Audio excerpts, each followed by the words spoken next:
Сәлем YouTube көрермендерім, Алир трейдинг каналы сіздермен бірге Амелия Акимбай. Өткен видеоларда трейдинг биржа әлемімен таныстырдым, және де көптеген трейдерлардың жұмыс жасайтын платформасы TradingView'да тіркелу жасауды, және де сатып алу, сатуды үйреткен болатынмын. Бүгінгі видеода техникалық анализ бөлімін бастаймыз. Маркетте сауда жасау үшін екі түрлі анализді қолданамыз. Біріншісі фундаменталды анализ, екіншісі техникалық анализ. Фундаменталды анализ бұл саяси экономикалық жаңалықтардың маркетке әсері, немесе компаниялардың отчеттарының баға қозғалыстарына әсері. Бұл туралы бөлек видеода толығырақ түсіндіретін боламын. Техникалық анализ бөлімі бұл графикпен жұмыс.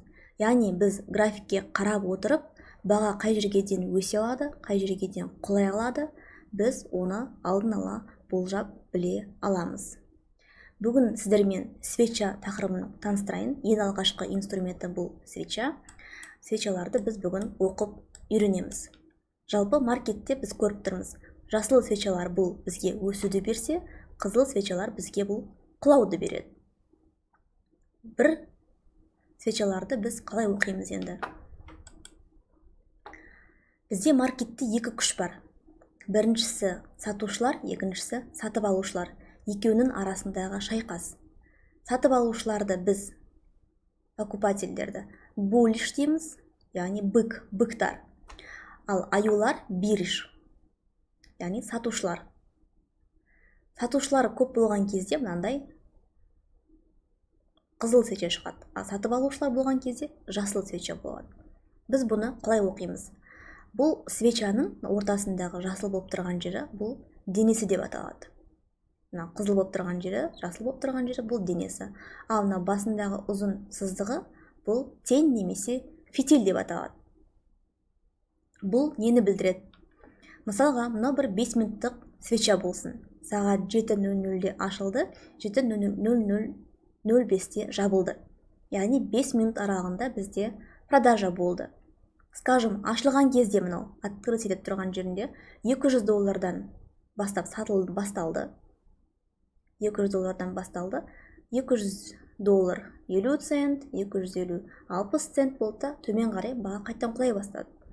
Ең минимумға келе бастады, 200-ден 199-ға келді. Осы жерден баға қайтадан үстіне қарай көтеріле бастады. 200, 201, 203 осылай келіп 204-ке келді, мына жерде 205-ке келеді максимум бағасына. Және де ары қарай сатылым азайып 204 деген бағасына келген кезде бізде 5 минут аяқталады, сонымен бізде свеча жабылады. Яғни мына свечалардың барлығының бойында бізде покупка болған, яғни покупательдер бар. Бірақ мына бағаларда да бізде покупатель болды, ал мына бағаларда бізде продавец болды. Ортасындағы баға бізде тек ашылған және жабылған уақытын көрсетеді. Келесі свеча ашылады. Мысалға, келесі свеча бізде шортқа ашылсын делік. Мына жерде 204 деген баға болсын.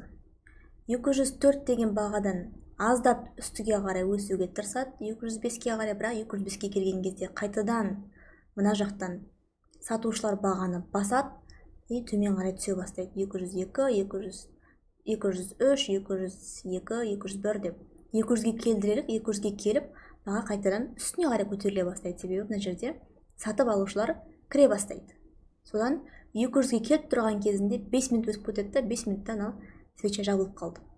Яғни бұл бізге ашылу жабылу бағалары 5 минуттың ішінде қай бағадан бірінші покупка басталды, бастапқы бағасы, және де соңғы уақыт біткен кезде, мысалы 4 минут соңғы уақытына келген кезде, 59 секундқа келген кезде, 200 деген бағаға келіп жабылғандығын біз көрдік. Бірақ олар 200-ге де барып берді, 204-тен 205-ге дейін барып берді. Так, енді екеуінің оқылуында айырмашылық бар. Егер осындай бычий свеча болатын болса, өсіп тұрған свеча болатын болса, бізде ашылу бағасы астында болады, жабылу бағасы үстінде болады. Керісінше, медвежий свеча болатын болса, ашылу бағасы үстінен ашылады, жабылу бағасы астынан жабылады. түсінікті ғой. Боли свечкалар, міне бычий свечалар бізге бағаның өскенін көрсетеді. Ал беріш свечалар бізге бағаның құлағанын көрсетеді. Бізде свечалардың үш түрін бөлеміз, жалпы формасына қарай. Мықты свечалар, әлсіз свечалар, немесе нейтралды деп. Мықты свечалар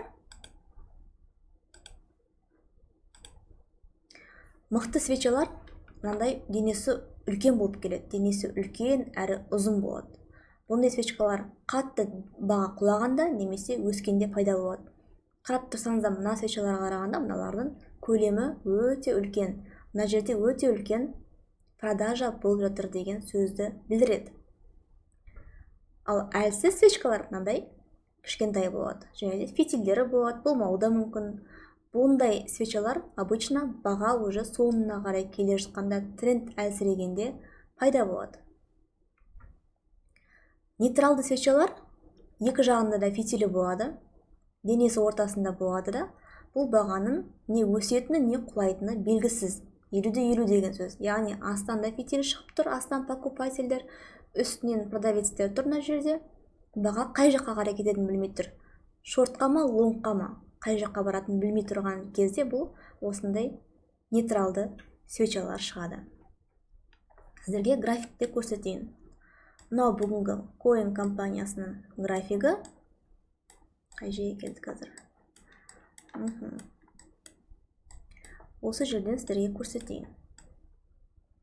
Қарап тұрсаңыздар, мына жерде мынау үлкен свеча, бұл бізде мықты свечаны береді. Яғни мықты мына жерде продажа болды деген сөз. Ал мынандай үлкен денесімен мынандай ұзын жасыл свеча бізде мына бағаларда, мына бағалардың бойында мына 191.58, 192, 192.50, 193, 194-ке дейін мына жерде покупка болғанын білдіріп тұр бізге. Әрбір свечаның бойынан бізде покупка болып тұр. Қазір бұл 5 минуттық таймфреймде тұр, яғни бұл әрбір 5 минут сайын қозғалыс. Мынау мысалға маркет 18.30-да ашылды ма? 18.30 бен 18.35-тің арасындағы қозғалыс. Маркет ашылған кездегі ең бастапқы баға бұл жерде, мына жерде болған. 192.85 деген бағадан ашылған. Және де 5 минуттың ішінде ең соңғы барып жабылған бағасы 192.36. Бірақ ол мына бағаларға дейін барып келді. 193.66-ға дейін барды, 191.72-ге дейін барды. Мына свеча нейтралды свеча, үстінен де басты сатуға, астынан сатып ал. Яғни басты дегенде мынау 193.65, 193.53, 193.21 мына бағалардың бәрінен сылға кірдіңдер, шортқа, сатуға. Ал мына асты жағынан 191.75, 191.97 мына бағаларын 192-ның барлығынан покупкаға кірді. Сонымен 5 минут жабылардың алдында соңғы болған баға 192.36 болды. 5 минуттық свеча жабылып кетті. Келесі бізде ашылған баға 192.64. Ал жабылған бағасы 190.22, яғни баға төмен қарай түсіп кетті. Мына бағалардың барлығында бізде сел болды. Шортқа кірді барлығы. Продажа, яғни мұнда сатушылар жеңіп тұрды. Бірақ мына жерге келген кезде мына жасыл свеча шығып бастады ғой. Значит, мына жерде покупательдер кіріп бастады. Покупательдер кірді, бағаны көтеріп бастады. Міне астынан фитиль шықты бірінші, үстіне фитиль шығып басуға тырысып еді, нейтральный свеча болып. Бірақ одан кейін покупательдердің саны көбейіп, баға лонгқа қарай кетті. Мысалға, мына жерде бір 2 миллион акция, 2 миллион акция шортқа кірсе адамдар, шорт болсын, шорт. 2 миллион акция шорт болса, астында 3 миллион акция лонг болсын. Үстінде 2 миллион деді ме?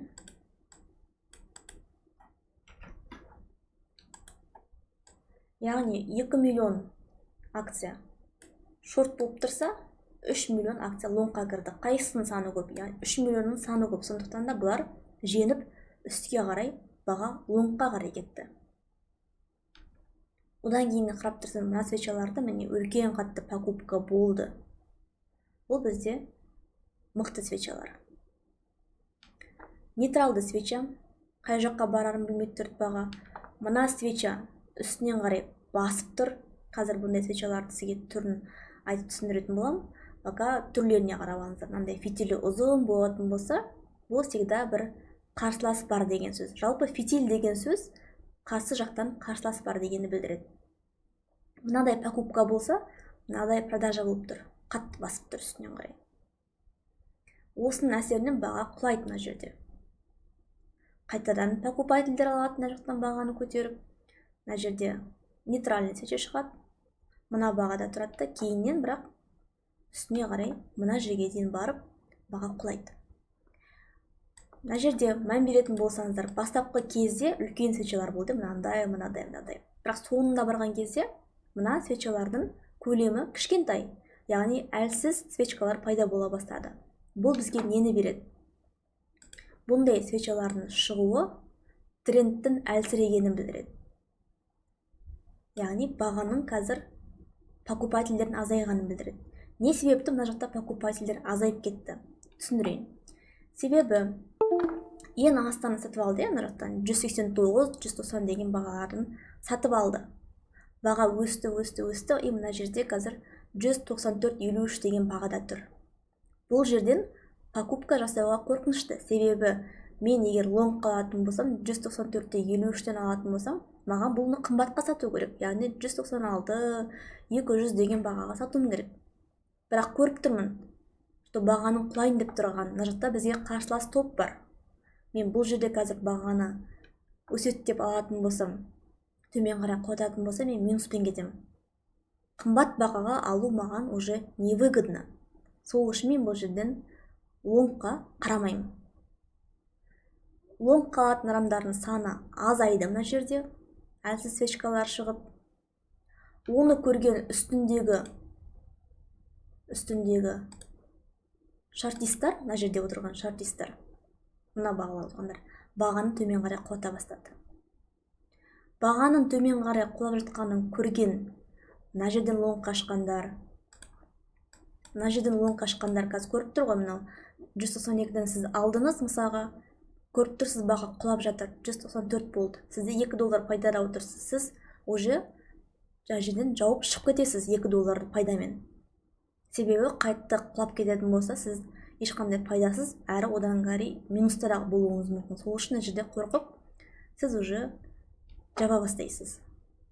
Егер сіз мына жақтан бір лонг қалған болатын болсаңыз, сіз басында покупательдердің қатарында болыңыз. Дұрыс қой. Енді баға үстіне барып мына жерде сіз сатсаңыз, сіз ол жақта шорт деп сатасыз, яғни sell деп басқан кезде сіз шартистардың қатарына кіріп кетесіз.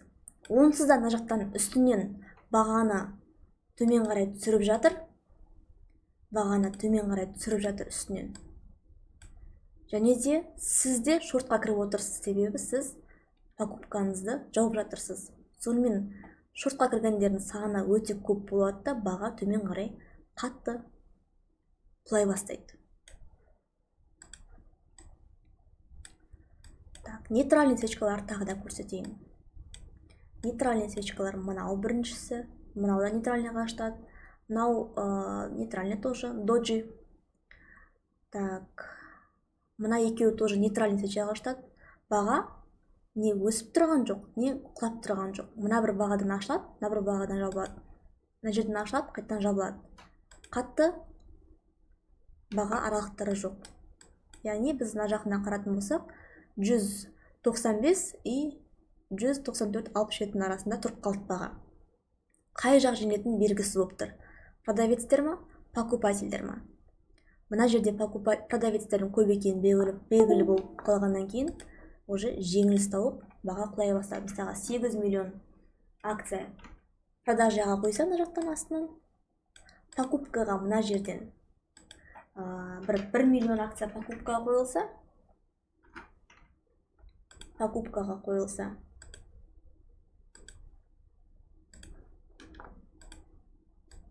Қайсысы жеңеді? 8 миллион көп па, жоқ 1 миллион көп па? Әрине 8 миллион количествомен олар көп болып тұрғандықтан баға олар жеңіп төмен қарай құлай бастайды. Мынау тоже бізде мықты свеча. Тоже мықты свеча. Қатты құлап жатқан. Бұларды біз very bearish дейді. Very bearish. Өте мықты аю свечалар ғой енді. Медвежий свечалар. Ал мынау very bullish деп аталады. Названиясын жазып қойсам да болады. Мына жақта мен жазылып тұр. Very bullish және де bearish свечалар.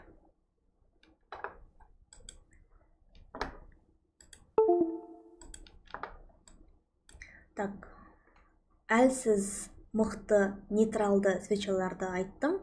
Енді разворотный свечалар деген болады. Яғни трендті бізге разворот жасайтын свечалар болады. Ол үшін бірінші сіздерге тренд деген нәрсені түсіндірейін. Так, қай жақтан тренд алайын? Ана жерден тренд алайын. Маркетте үш жағдай болады. Тренд үш жағдайда болады. Немесе өседі, немесе құлайды, немесе бір бағалардың ортасында рейнжде тұрады. Мына жерде көзбен қарап тұрсаңыз, маркет өсуде. Тренд, аптренд дейді бұны. Бағаның өсуін мен сіздерге каналда көрсетейін. Мына бір бағадан, мына бір бағаға дейін, мына жерде баға өсіп тұр. Яғни бұл аптренд.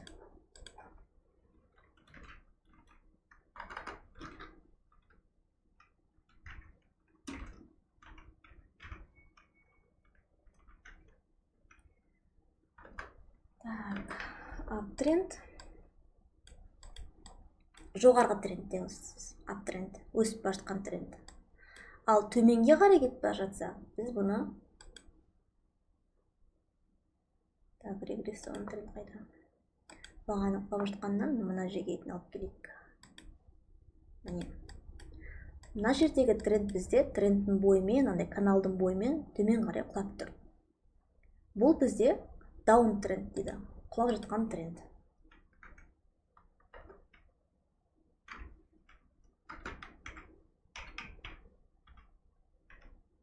Даун тренд.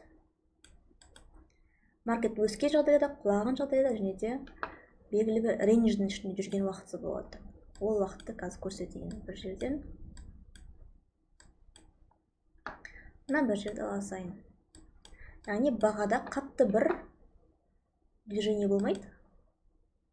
Белгілі бір аралықта жүріп қалады. Мына каналды сызайын қазір. Мына кезде андай канал болады, түп-түзу осындай төрт бұрышты. Астынан сатып алады, үстіне апарат, қайттан сатады. Астына апарат, сатып алады, қайттан үстіне апарат, сатады. Осындай бір баға аралықтарында осы жүріп қалуын бізде рейндж дейді, боковик дейді, консолидация дейді. Рейндж, дейміз, консолидация дейміз. Консолидация, флэт дейді, немесе боковик дейді. Барлығы осы бір мағынаны білдіреді. Қай терминді қолдансаңыздар да өздеріңіз білесіздер. Негізі осындай жағдай маркеттің бір 70-80 жағдайында болады. Ал тренд 20-30 жағдайында тренд болады. Мына жерде көрсеңіздер аптренд, баға үстіне қарай кетіп тұр. Мына жерде консолидация.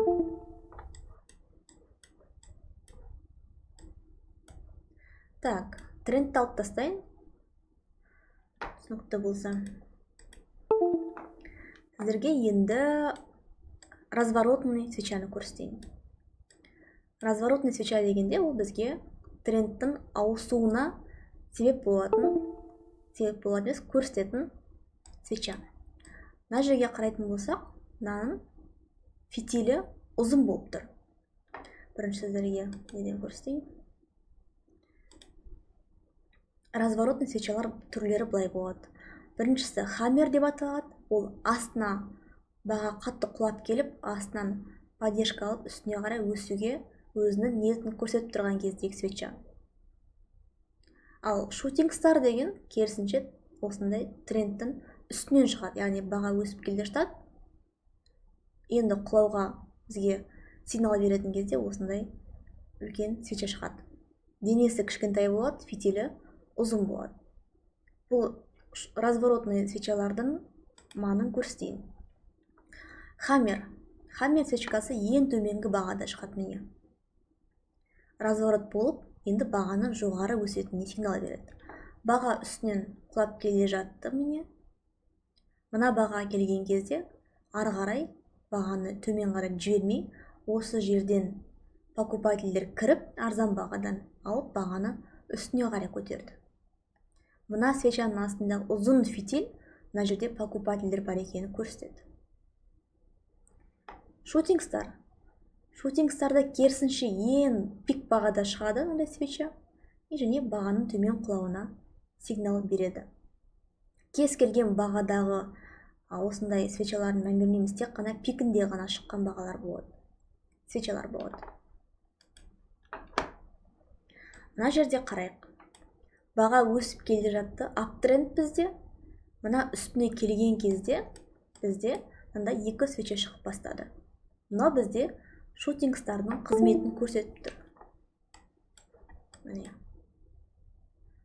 206.92 бізде максимум барған нүктесі.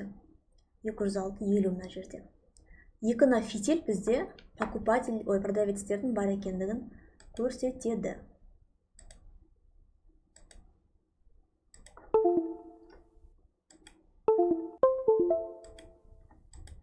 Осы кезден кейін баға разворот болып төмен қарай құлаған болады. Немесе астында мынау тоже разворотный болып саналады. Баға қарай төмен қарай құлап келе жатты, одан кейін тренд үстіне қарай ауысты, ап трендке ауысты, баға өсті. Мына свечаны қарасаңыздар, бізге сигнал беріп тұр. Все, тренд аяқталды. Мына жерден покупательдер кіріп лонгқа қарай бағаны көтерген болатын. Кез келген андай свечасы бар, фитилі бар свечалар шутинг стардың қызметін атқармайды. Немесе хаммердің қызметін атқармайды. Олар тек ең төменгі жағында шығу керек, немесе ең жоғарғы пикінде шығу керек. Бұны нәтижеге тоқтамайтынымыз қайдан білеміз? Ол кезде біз уровень деген сабақ өтеміз. Уровеньдермен бірге қосып оқыған кезде более түсініктірек болады. Басты мақсат бұл жерде сіздерге осы свечалардың түрлерін, аттарын білу керек болған. Ашылу және жабылу бағалары өте маңызды. Әрбір свечаның ашылу жабылу бағаларына қараңыз. Әсіресе осындай кезде трендпен құлады ма, үстіне қарай көтерілетін кезде мынандай поглощение жасап тұр. Яғни мына бір бағадан 200-ден құлап, соңғы келген баға 199.13 болса, одан кейінгі свеча 199.17 мен уже 276-ның арасында бізде сауда болған. Баға қымбаттап тұр. Осындай поглощение моменттер бізге өте маңызды. Практика жасап көріңіздер, свечаларды анықтап қараңыздар. Бұл сабақ сіздерге түсінікті болған болса, лайк басып, төменге комментарийға жазып кетіңіздер, маған приятно. Алдағы уақытта басқа да сабақтар шығып отыратын болады. Келесі сабақ бізде уровень сабағы. Каналды жоғалтып алмас үшін подписка жасаңыздар. Мен инстаграм парақшам ameli.inf описанияда қалдырам. Оған да подписка жасап қойсаңыздар болады. Ол жақта маңызды хабарландыруларды алдын ала айтып отыратын болам. Келесі сабақта жолыққанша сау болыңыздар.